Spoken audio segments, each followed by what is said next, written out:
Sige.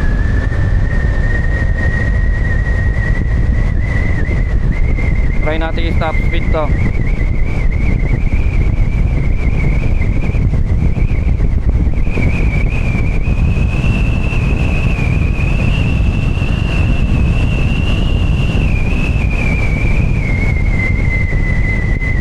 $104.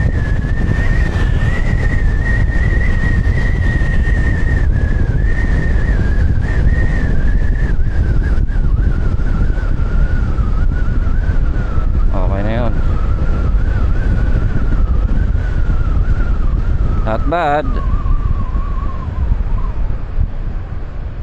Oh, nakita niyo yan?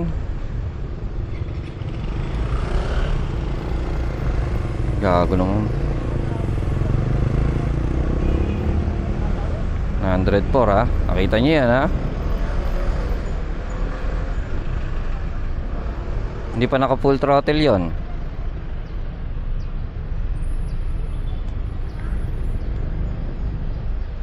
Hindi pa siya naka full throttle pero nag 104 tayo.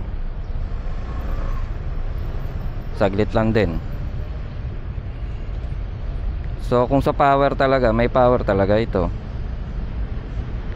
Hindi pa naka-activate yung ano nun, hybrid assist. Iniwanan natin yung PCX sa galit eh, humabol. Nagme-minor na ako. PCX user din ako before.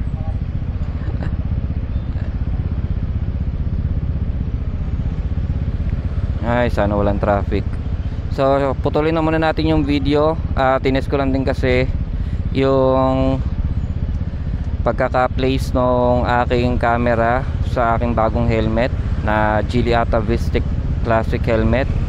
Tsaka yung setup ko ng mic, medyo inayos ko.